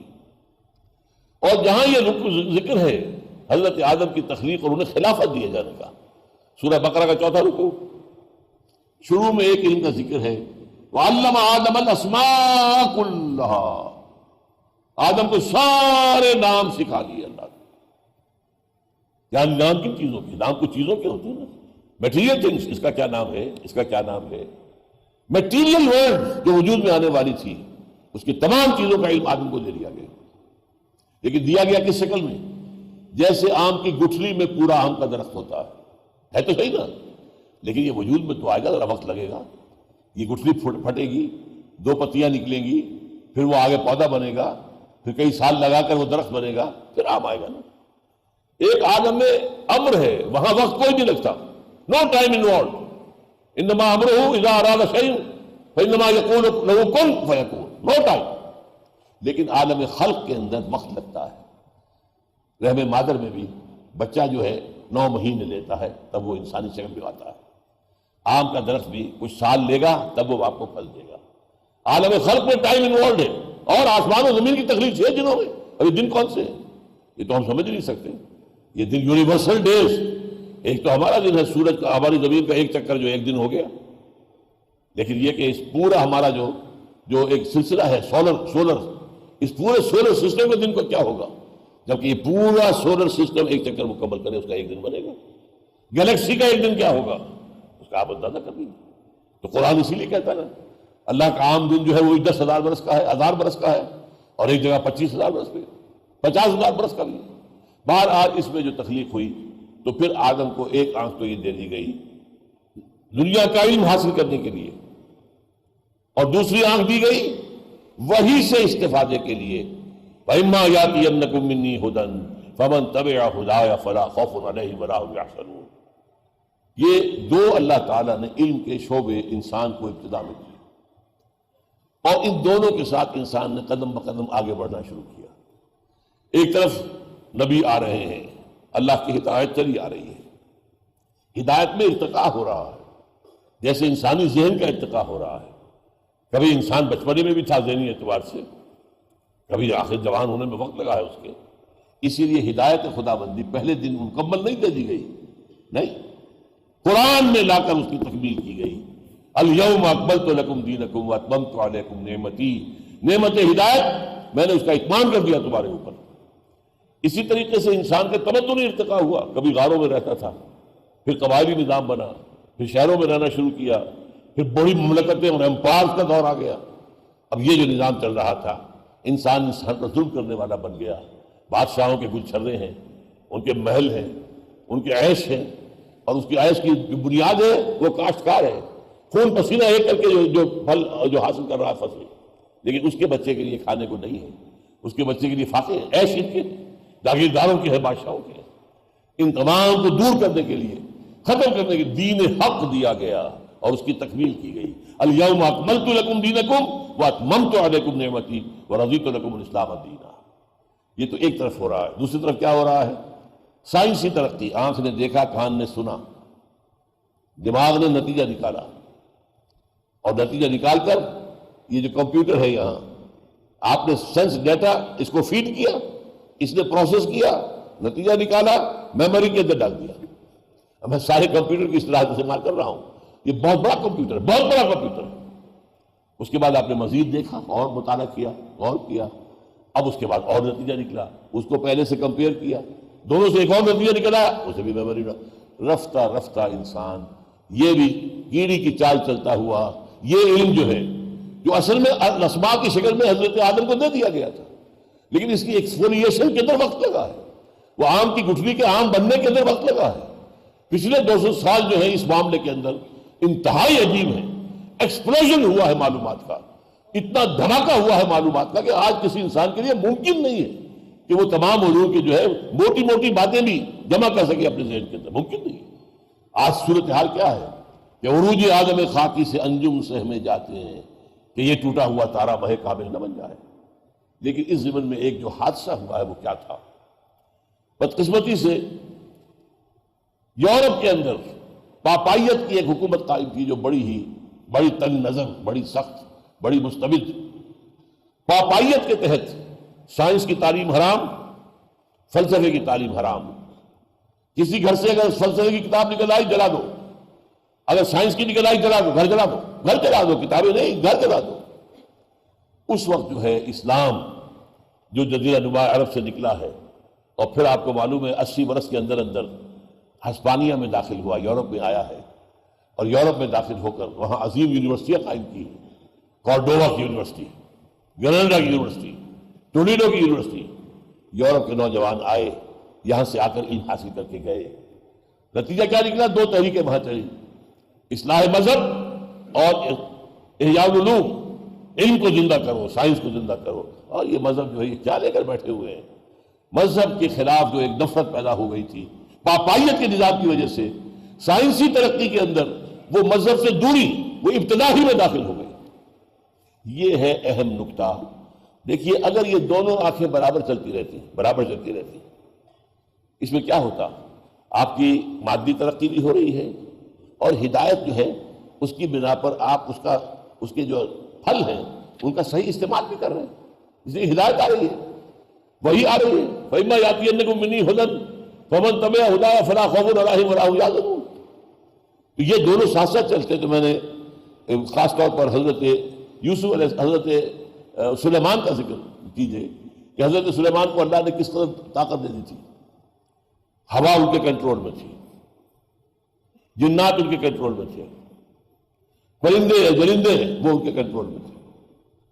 یہ حکومت وہ ہے جو کسی کو نہیں دی گئی، اگرچہ حکومت کا رقبہ زیادہ نہیں تھا، امپائر زیادہ بڑی نہیں تھی، لیکن یہ ہے کہ یہ حکومت تو کسی کو نہیں دی گئی۔ لیکن اس کا نتیجہ کیا نکلا؟ کوئی ان کے اندر غرور پیدا ہوا ہو، کوئی وہ مادہ پرستی پیدا کر دی ہو۔ معاذ اللہ۔ رب اوزعنی ان اشکر نعمتک التی انعمت علی وعلی والدی وان اعمل صالحا ترضیہ۔ پروردگار مجھے اس کی توفیق دے کہ میں شکر ادا کر سکوں تیری نعمتوں کا جو تو نے مجھے دی ہے، اور تاکہ میرے عمل درست رہے۔ اب یہ ہوگا اگر یہ دونوں آنکھیں چل رہی ہیں، ایک آنکھ دنیا کو دیکھ رہی ہے، سمجھ رہی ہے، استعمال کر رہی ہے، جو سورسز آف انرجیز ہیں ڈسکور کر رہی ہے، ایکسپلائٹ کر رہی ہے، اور ایک آنکھ ان تمام کو صحیح راستے پر لے کر چل رہی ہے، وہ ہے ہدایت۔ لیکن پاپائیت کا وقت کیا ہوا؟ ایک آنکھ بند کر دی گئی، سائنس کی آنکھ بند کر دو، اور صرف پاپائیت۔ اور بدقسمتی سے پاپائیت کے اندر، چونکہ عیسائیت کے اندر شریعت بھی ختم کر دی تھی سینٹ پال نے، تو وہاں تو کچھ تھا ہی نہیں، کوئی شریعت نہیں۔ موجودہ کرسچینٹی میں کوئی لا نہیں ہے، کوئی شریعت نہیں، اس لیے کہ حضرت عیسیٰ تو یہ کہہ کر گئے تھے کہ don't think I come to break the law finish the law. نہیں، لا موزائک لا، حضرت موسیٰ کا قانون شریعت نافذ رہے گی تم پر، سینٹ پال نے ختم کر دیا۔ اب انہوں نے جو کچھ کیا، اب یہ کہ جو مسپوپ جو حکم دے دے گا بائی ڈیکریز، اس کا فرمان ہوگا، وہ جس شے کو حلال کہہ دے گا حلال، جس شے کو حرام کہہ دے حرام۔ جو عدی ابن حاتم کی حدیث ہے، آپ کو یاد آئی ہوگی کہ انہوں نے جب وہ ایمان لائے ہیں، حاتم تائی جو بہت مشہور سخی انسان دنیا میں گزرا، اس کے بیٹے ہیں یہ عدی، یہ عیسائی تھے، ایمان لائے تو ایک دفعہ ذرا ڈرتے ڈرتے سہم کر جھجکتے ہوئے حضور سے پوچھا، حضور قرآن کہتا ہے کہ عیسائیوں نے اپنے پادریوں کو، اپنے احبار و رہبان کو الہ بنا لیا، ہم نے تو الہ نہیں مانا انہیں۔ آپ نے فرمایا کیا یہ صحیح نہیں ہے؟ جسے وہ کہہ دے حرام تم مان لیتے ہو حرام، اور جسے وہ کہہ دے حلال تم مان لیتے ہو حلال؟ یا یہ تو ہے، تو کیا یہی نہیں ہے؟ شریعت دینا تو اللہ کا کام ہے، کسی انسان کا کام تو نہیں۔ انہوں نے شریعت موسیقی کو پھینک دیا اٹھا کر، اور خود بن گئے شارع۔ اور شارع کون ہوتا ہے؟ شارع تو اللہ ہے۔ تو اس نے کہا ہاں یہ بات تو ہے۔ یہ ہے وہ جو صورتحال تھی یورپ کے اندر جب اسلام کی روشنی پھیلنی شروع ہوئی، لیکن اس میں ایک ایلیمنٹ آیا ہے، اور وہ ہے یہودیوں کا۔ دیکھیے یہودی جنہوں نے حضرت مسیح کو اپنے بس پٹے سولی چڑھوا دیا، پھر حضرت مسیح کے حواریین کو شدید تکلیفیں دی۔ رومی جو حاکم تھے وہ بت پرست تھے، انہوں نے بھی ستایا۔ یہ اصحاب کہف کون تھے؟ یہ بھی رومی جو بت پرست تھے، بادشاہ ڈیسیس، اس سے انہوں نے کہا تھا کہ باز آ جاؤ اس توحید سے ورنہ تمہیں ہم ختم کر دیں گے۔ تب وہ جو ہے جا کر غار کے اندر چھپے تھے اور 300 برس تک چھپے رہے۔ لیکن اس 300 برس میں کیا ہوا؟ رومن امپائر اسلام لے آئی، کمال ہو گیا۔ رومن ایمپرر کانسٹنٹین، اس نے یہ عیسائیت قبول کر لی، مسلمان نے عیسائیت قبول کر لی، اسلام کبھی حضور کی تو بے ست نہیں ہوئی۔ یہ 325 کے قریب کا واقعہ ہے، 4 صدی عیسوی کے شروع میں۔ اب یہ ہے کہ ان کے اوپر، عیسائیوں کے اوپر جو بار پڑ رہی تھی، اب عیسائی ہو گئے بادشاہ، انہوں نے پھر یہودیوں کی جو پٹائی کی ہے وہ تو آپ تاریخ کے اندر پڑھیں گے، تو جس طریقے سے ان سے نفرت ہوتی تھی، انہیں گھیٹوز میں رکھتے تھے، شہروں میں آنے کی اجازت نہیں ہوتی تھی، صرف جیسے کرفیو لگا ہوا ہے 2 گھنٹے کے لیے اجازت ہے، تم آؤ کو خرید و فروخت کر کے نکل جاؤ، لیکن یہی یہاں نہیں رہ سکتے۔ لیکن اب کیا ہوا؟ انہی یہودیوں نے اسلامی تعلیمات کے اندر ایک نیا رنگ پیدا کیا۔ یہ غور کیجئے گا، یہ بہت اہم واقعات ہیں۔ ہسپانیہ کی یونیورسٹیوں سے، ٹولیڈو، کورڈووا، گریناڈا، علم کے، حکمت کے چشمے بہہ رہے ہیں فرانس، جرمنی اور اٹلی کی طرف۔ اللہ نے کہا، اسلام نے کہا، انسان کسی کا غلام نہیں ہے، صرف اللہ کا غلام۔ انہوں نے ایسی آزاد خیالی پیدا کی مشرف والی کہ اللہ کا بھی غلام نہیں، فریڈم، انسان جو چاہے کرے، مادر پتر آزادی۔ اللہ نے کہا تمام انسان برابر ہیں، لیکن انہوں نے کیا کیا؟ عورت اور مرد برابر ہیں، ان میں اونچ نیچ کیسے ہو سکتی ہے؟ لہذا خاندانی ادارہ جو ہے کا بیڑا غرق کر دیا۔ پھر اس وقت تک، جب تک پوپ تھا، اس وقت تک سود حرام تھا پورے یورپ کے اندر، نہ تو کوئی کمرشل انٹرسٹ تھا اور نہ یوزلی۔ انہوں نے کیلوین کے ذریعے سے کتاب لکھوا کر اب بغاوت کروائی، اور یہودیوں کا بینک قائم ہوا ہے سب سے پہلا انگلینڈ کے اندر، بینک آف انگلینڈ، اور بینک چرچ آف انگلینڈ جو سب سے پہلا باغی چرچ تھا، جو کہ پوپ سے بغاوت کر کے بنا ہے۔ یہ کام کیا ہے یہودیوں نے اس عرصے میں۔ نتیجہ کیا نکلا ہے؟ آج کے 3 دجالی پردے دنیا کے اندر قائم ہو گئے۔ ابھی میں دجالیت کی بات کر رہا ہوں، دجال کی نہیں کر رہا۔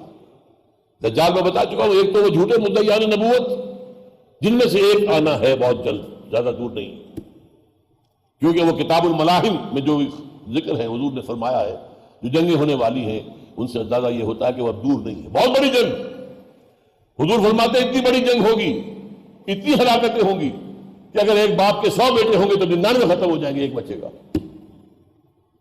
اور اگر کوئی پرندہ جو ہے وہ اڑتا جائے گا، دیکھیے پرندے 2 قسم کے، مردار خور ہیں، انہیں تو چاہیے مردے، لیکن ایک نفاست پسند پرندہ جو ہے کبھی مردار پر نہیں اترتا۔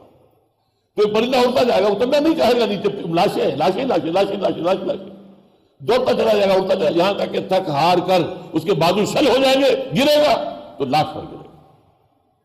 یہ جنگ اب دور نہیں ہے، یہ آخری صلیبی جنگ، اس کا آغاز 2001 میں ہو چکا ہے۔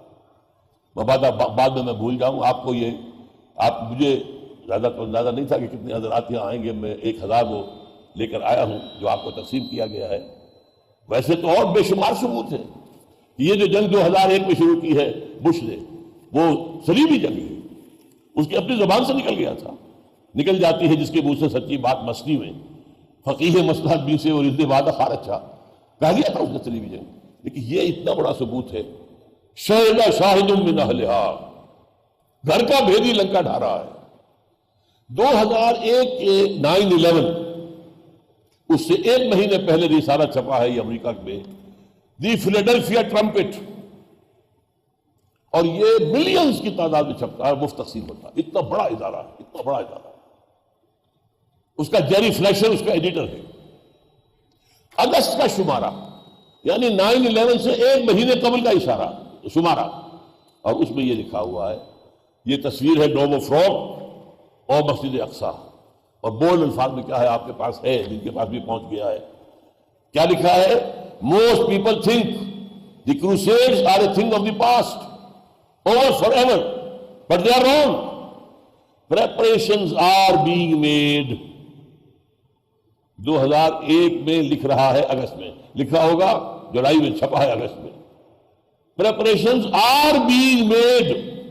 تیاریاں ہو رہی ہیں for the last crusade، آخری crusade کے لیے، which will be the bloodiest of all، جو تمام پہلی جو صلیبی جنگیں تھیں ان سب سے زیادہ خونریز جنگ ہوگی۔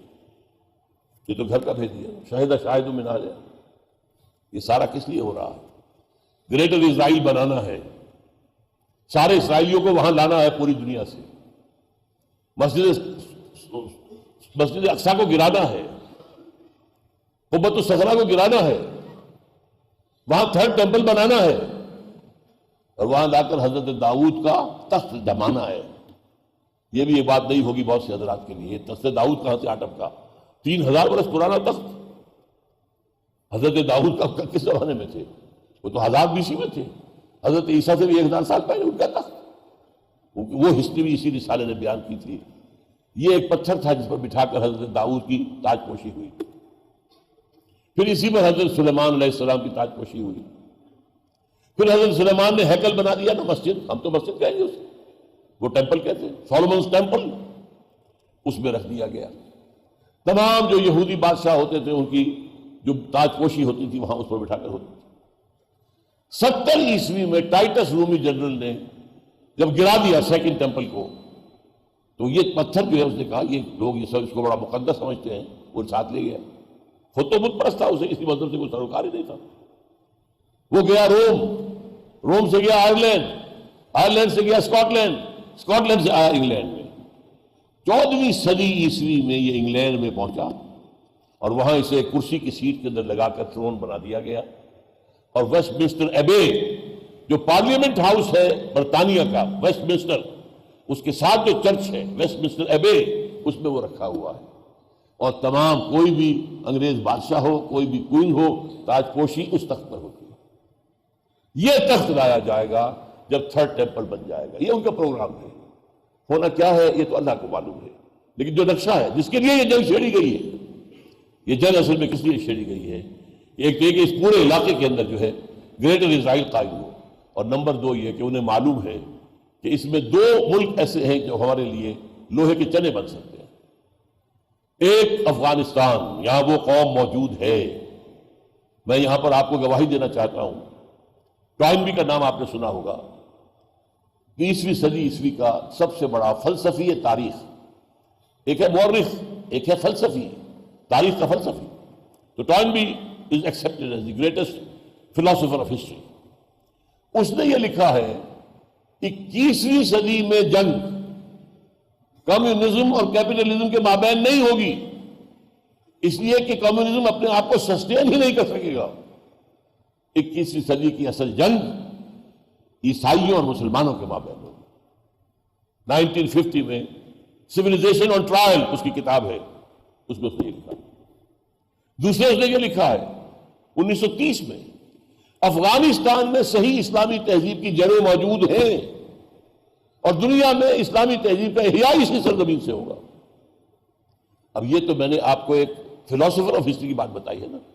باقی جو ہمارے ہاں احادیث ہیں جس میں یہ ہے کہ یخرج الناس من المشرق یؤتون المہدی یعنی سلطانی، جب حضرت مہدی کا ظہور ہوگا تو ان کے لیے فوجیں ایک مشرقی ملک سے آئیں گی. وہ کون سے مشرقی ملک ہو سکتے ہیں؟ مشرق میں ایران ہے، افغانستان ہے، پاکستان ہے، بھارت ہے، یہی ہے نا. کون سے ہوں گے؟ یہ پاکستان اور افغانستان ہوں گے جنہیں آج ہمارے دشمن پاک بنا کر یکجا کر رہے ہیں. میں کہتا ہوں مبارک ہو تمہاری بات. کاش کہ یہ دونوں ملک ایک ہو جائے، اور ایک ہو جائے تو جو فکر، جو علم، جو سوچ جو یہاں ہے، شعور ہے، وہ اور وہ جہاد کا جذبہ اور جو بھی جانے دینے کی جو بھی آمادگی ان کے اندر ہے، یہ دونوں مل جائیں تو واقعہ یہ کہ پھر ان دونوں کی مجموعی قوت کا کوئی مقابلہ نہیں کر سکتا. لیکن میں اس میں صرف آپ کو یہ بتا رہا تھا کہ یہ اصل میں صلیبی جنگ ہے جس کا کہ آغاز ہوا ہے. اب یہ سارا کچھ جو ہو رہا ہے اس فتنہ عظیم کا، جب انسان نے ایک آنکھ بند کر لی، اب مذہب کو اس نے چھوڑ دیا. Science science science science. نتیجہ کیا نکلا؟ ذرا برا نہ مانیے گا، اپنے اندر جھانکیے، 3 پردے آپ کو نظر آئیں گے. خدا ہاں ہے، ہوگا، لیکن اصل تو دنیا ہے نا، کائنات ہے. آخرت ہوگی، کیا پتا، کسی نے آگے بتایا تو ہے نہیں. ان نظن الا ظنا وما نحن بمستيقنين. کچھ خیال تو ہوتا ہے، یقین تو نہیں. لیکن یہ دنیا، یہ تو مطلوب ہے نا، اسے بناؤ، اس کے عیش کرو. بابر میں عیش کوش کے عالم دوبارہ نہیں. روح کوئی شے ہے یا نہیں ہے اللہ جانے. بڑے بڑے اسلامی مفکر بھی نہیں مانتے کہ روح کوئی علیحدہ شے ہے جان سے. چلو کوئی ہوگی، جان تو ہے نا، یہ جسم تو ہے. اس جسم کو سنوارو، اس کو بناؤ، اس کو اچھے سے اچھے صابن سے دھو، اس کو جو ہے عطر لگاؤ، خوشبو لگاؤ، اس کو بہترین غذا فراہم کرو. یہ شفٹ آف ایمفیسس ہمارے اندر ہو چکا ہے. مغرب پورا گیا، ہم بھی کہیں بالکل اسی طرح کی کیفیت میں حقیقت مبتلا ہے. اگر آپ اپنے ساتھ جانبداری نہ کریں، اپنے اندر جھانکیں. بھاگ دوڑ کا اصل آپ کا مقصود کیا ہے؟ لقد خلقنا الانسان فی کبد. کیا چیز ہے مقصود؟ کیا مطلوب ہے؟ اللہ، آخرت، روحانی بالغی. یہ ہے ہر انسان کے اندر کے 3 دجال.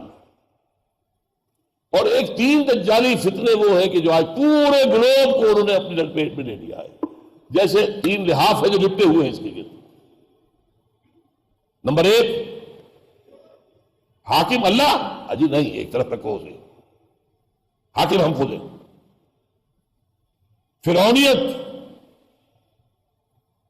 نمرودیت، یہ آج عوامی سطح پر آ گئی. عوام حاکم، وہ ایک آدمی کہا کرتا تھا، آج سارے عوام حاکم ہیں. قانون ہم بنائیں گے، ہم نہیں جانتے کسی وہی ذریعے سے آئے ہوئے قانون کو، ہم نہیں مانتے کسی خدا کی طرف سے دیے گئے قانون کو، ہم بنائیں گے قانون. We are the lawmakers, we are sovereign. یہ ہے وہ معاملہ. آپ سمجھیے تاریخ انسانی میں اللہ کے خلاف یہ بغاوت کبھی نہیں ہوئی تھی. میں ذرا کچھ ننگے الفاظ میں بات کر رہا ہوں. اللہ جی آپ مسجد میں رہیے، بس ہم آ جائیں گے، رکوع سجود کر لیں گے. ہماری پارلیمنٹ میں مت آئیے گا، ہماری منڈی میں مت آئیے گا، ہمارے بینک میں قدم نہ رکھیے گا، ہمارے گھروں میں بھی نہیں آئیے گا، وہاں پر بھی ہمارے ہاں آپ کا بتایا ہوا پردہ نہیں ہے. کہتے کہ نہیں؟ کہے نہ ہے تو صحیح. آج ہندو یہ کہتا ہے بس ٹھیک ہے، مندر میں جاتے ہیں، دنڈوت کرتے ہیں، باقی سیکولرزم کسی مذہب سے کوئی تعلق نہیں، حکومت کا، ریاست کا، قانون کا. آج یہ پوری دنیا کا مسلمہ اصول ہے، اور اس سے بڑا شرک، اس سے بڑا کفر اور کوئی نہیں. پہلے کیا ہوتی تھی بڑی گمراہی کہ ایک بڑے خدا کو مان کے کچھ چھوٹے چھوٹے خداؤں کو بھی مان لیا. مہادیو ایک، مہادیو تو 2 نہیں تھے، ہاں دیوی دیوتا سینکڑوں. یہ دیوی دیوتا جو ہے سفارش کرتے ہیں وہاں پر، مہادیو کے لاڈلے ہیں، محبوب ہیں، یہ جس کا سفارش کر دیں گے بیڑا پار ہو جائے گا. ادھر کیا تھا یورپ میں، چاہے وہ رومنز ہوں اور چاہے گریکس ہوں، بڑی جی سے لکھا جائے گا گاڈ ایک، اومنیشینٹ، اومنیپوٹنٹ، اومنی پریزنٹ، آل مائٹی، ایک ایک. اور چھوٹے جی سے لکھیے گاڈز اینڈ گاڈیسز، تو اس کی گنتی بھی نہیں ہو سکتی. اس بڑے خدا کا انکار نہیں کیا. عرب میں کیا تھا؟ اللہ ایک. وَلَئِن سَأَلْتَهُم مَّنْ خَلَقَ السَّمَاوَاتِ وَالْأَرْضَ لَيَقُولُنَّ اللَّهُ. ہاں آلہہ، یہ ہمارے لات اور عزا اور منات اور حبل، یہ بھی چہیتے ہیں، یہ فرشتے ہیں، اللہ کی بیٹیاں ہیں، اللہ کو بڑی پیاری ہیں، لاڈلی ہیں، یہ جن کی سفارش کر دیں گے بیڑا پار ہو جائے گا. ہؤلاء شفعاؤنا عند اللہ. یہ کبھی کسی نے نہیں کہا، کسی عرب مشرک نے، کہ کائنات کا بنانے والا یہ حبل ہے یا کوئی منات ہے یا کوئی اور ہے. بنانے والا تو ایک ہی ہے. بارش کون برساتا؟ اللہ. وہ مانتے تھے. یہ تھی گمراہی. آج کیا ہے؟ ایک ہوتا تھا فرعون، الیس لی ملک مصر وہذہ الانہار تجری من تحتی، میری حکومت ہے مصر میں، اور یہاں کا سارا آبپاشی کا نظام میرے کنٹرول میں ہے. جس کو چاہوں گا نیل سے پانی دوں گا، جس کو چاہوں گا روک دوں گا، جس کا چاہوں گا موقع بند کر دوں گا. آج انسان کہتا میں ہوں حاکم، میرے اندر میرا نفس کہتا میں ہوں حاکم اس وجود کا، میری مرضی چلے گی. ہمارا روم کہتے ہیں اور ٹھیک کہتے ہیں، نفس ماں ہم کم ترد فرعون نیست لیکن اورعون میرعون نیست. میرا نفس فرعون سے کم نہیں ہے. فرعون نے کہا تھا یہ ملک میرا ہے، میرا حکم چلے گا. فرعون یہ میرا نفس کہتا ہے یہ میرا وجود ہے، میری مرضی پوری کرنی ہوگی. ایک تو یہ ہے، یہ گلوبل ہے، اس وقت پوری دنیا پر ہے شیطنت، دجالیت، اللہ کو بے دخل کر دینا، حکومت سے، ریاست سے، قانون سے، نظام عدل سے، سب سے علیحدہ، صرف پوجا پاٹ کے لیے بس، وہ بھی جو چاہے. دوسرا گلوبل دجالیت. نمبر 2، پوری دنیا میں نظام معاشیات کا، اقتصادی نظام سود اور جوئے پر یونیورسل. آسمانی شریعت میں تو اس سے بڑا گناہ کوئی ہے نہیں. اللہ تو اس کے خلاف اعلان جنگ کا حق کر رہا ہے. اگر باز نہیں آتے فاذنوا بحرب من اللہ ورسولہ. اس سے بڑی بات یہ زنا کے بارے میں نہیں کہا گیا، چوری کے بارے میں نہیں کہا گیا، ڈاکے کے بارے میں نہیں کہا گیا. اعلان جنگ. اور حضور نے کیا فرمایا؟ الربا 70 حوبا یا 70 جزءا، سود کے گناہ کے 70 حصے ہیں، ان میں کچھ بڑے ہیں کچھ چھوٹے ہیں۔ جو سب سے چھوٹا ہے ایسرھا ان ينكح الرجل امه، سب سے ہلکا اس کے مساوی ہے کہ کوئی شخص اپنی ماں سے زنا کرے۔ یہ دجالیت کی دوسرا کور لے چکا ہے، یہ دجالیت آ چکی ہے۔ دجال اکبر جب آئے گا وہ بعد میں آخر میں بات کروں گا۔ دجالیت تو آ چکی، جیسے انگریزی میں آپ کہتے ہیں coming events cast their shadows before, آنے والے جو واقعات ہوتے ہیں ان کا سایہ پہلے سے آنا شروع ہو جاتا ہے۔ اور یہ لفظ حضور نے بھی استعمال کیا ہے جب آپ نے استقبال رمضان کا خطبہ دیا ہے، جو حضرت سلمان فارسی سے مروی ہے۔ خطبنا رسول اللہ صلی اللہ علیہ وسلم فی آخر یوم من شعبان فقال یا ایھا الناس قد اظلکم شہر عظیم، تم پر ایک بڑی عظمتوں والا جو مہینہ ہے سایہ فگن ہو گیا۔ آیا تو نہیں ہے ابھی، آخری دن ہے ابھی شعبان کا، سایہ تو آ گیا۔ یہ دوسری بھی جو سمجھ، یہ مکمل ہے پوری دنیا۔ اس کی نفی اگر ہوئی تھی وہ کسی اور جو ہے غلط طریقے پر چلی گئی تو وہ رشیا میں ہوئی، کمیونزم میں ہوئی، سود ختم ہوا۔ لیکن سود کے ساتھ انہوں نے ملکیت بالکل ختم کر دی، اس سے نظام کے اندر فطری نظام جو ہے چلنے کے لیے صلاحیت باقی نہیں رہی۔ تیسری چیز، یہ تیسرا پردہ دجالیت کا جو ہے یہ ابھی عالم اسلام میں پورا ابھی اترا نہیں ہے۔ ہماری ایلیٹ جو ہے اس کی گرفت میں ہے، ہمارے اوپر کا طبقات اس میں ہے۔ وہ پردہ کیا ہے؟ ویمن لب، عورت کو آزاد کرو، عورت ہر اعتبار سے برابر، شرم، حیا، عصمت و عفت کن چیزوں کا نام ہے؟ یہ تمہارے ذہن کے بنائے ہوئے کچھ خیالات ہیں، ان میں سے کسی کی کوئی حقیقت نہیں ہے۔ میں ذرا چاہتا ہوں کہ اس سلسلے میں آپ کو بتا دوں، اس انسٹیٹیوشن فیملی کو برباد کرنے کے لیے یہودیوں نے یہ سارے پروٹوکول انہوں نے دے دیے تھے۔ They were bold enough۔ 1897 میں بیسل میں جمع ہوئے ہیں وہ سوئٹزرلینڈ کے شہر میں، اور جو protocol of the elders of the Zion, ہم نے یہ شرم اور حجاب اور یہ پردہ اور یہ اور وہ، یہ عریانی، یہ کیا چیزیں ہیں؟ کن کیوں لیے بیٹھے ہو؟ چنانچہ اس وقت آپ نوٹ کیجئے مغربی دنیا میں تو ختم ہو چکی وہ تہذیب، وہاں تو حال یہ ہے کہ امریکہ کا صدر کہتا ہے، کلنٹن، جو آخری اس کا ایڈریس تھا، state of the union address, اس نے کہا تھا ان قریب ہماری امریکی قوم کی اکثریت حرام زادوں پر مشتمل ہوگی۔ یہ ہے تہذیب وہاں کی۔ اس لیے اس نے جو لفظ استعمال کیے تھے وہ حرام زادہ نہیں تھا، ظاہر بات ہے، بورن وداؤٹ ویڈ لاک، بغیر کسی شادی کے بندھن کے پیدا ہو رہے ہیں، ساتھ رہ رہے ہیں، بچے ہو رہے ہیں، we are living together, we are not married. اور اکثر کا حال یہ ہے کہ انہیں اپنے باپ کا نام ہی پتہ نہیں۔ بچے کو لے جا کر آپ اسکول میں داخل کراتے تھے شروع میں تو لکھتے تھے نا فارم پہ اس کا نام یہ، اس کے باپ کا نام یہ، اس کی تاریخ پیدائش یہ ہے۔ وہاں پتہ چلا کہ باپ کا نام تو پتہ ہی نہیں، تو وہ خانہ ہی نکال دیا انہوں نے، ماں کا نام لکھا، خانہ ہی نہیں۔ زنا کوئی برا کام ہے ہی نہیں، ہاں زنا بالجبر جو ہے وہ غلط ہے، ود کانسنٹ ہو بالکل ٹھیک ہے، ہاں مائنر سے نہ کیا جائے، نابالغ بچی سے نہ ہو، لڑکے سے نہ ہو۔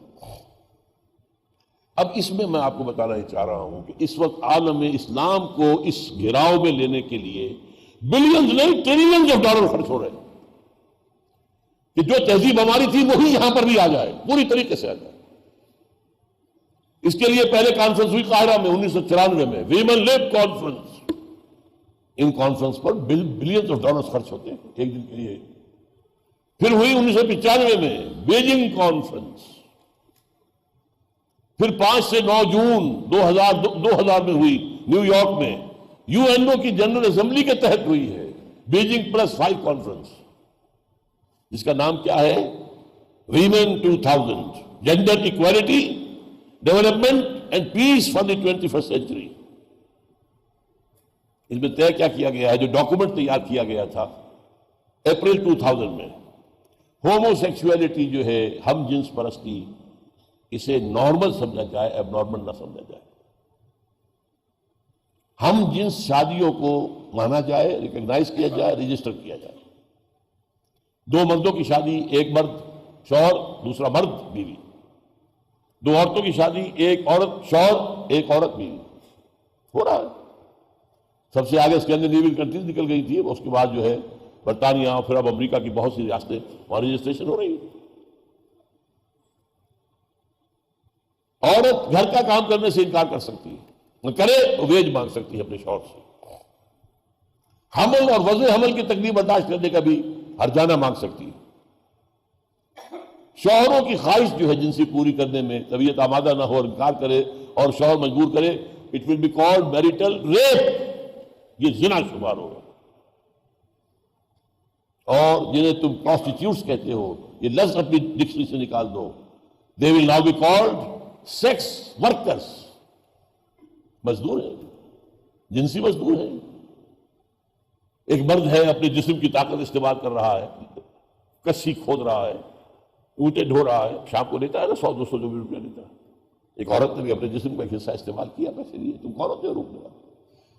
دے آر ریسپیکٹیبل سیکس ورکرز۔ وراثت اور طلاق کے معاملے میں بالکل برابر۔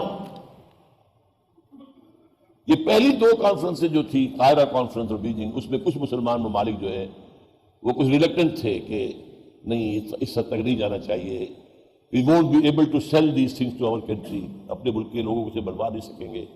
تو یہ 2000 میں کہا گیا کہ جو مسلمان ممالک اس کے خلاف اقدام کریں گے ان کے خلاف سینکشنز لگا دی جائے گی۔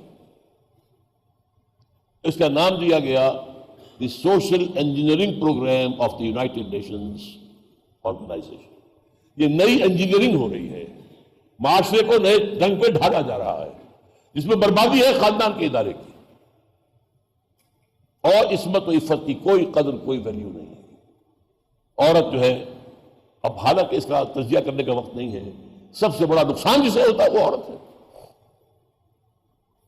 اب میں آ رہا ہوں اپنی آخری بات کی طرف، جس کا کچھ اشارہ میں کر چکا ہوں۔ دجالی فتنے کا تیسرا حصہ کیا ہے؟ پہلے یہ نوٹ کر لیجئے،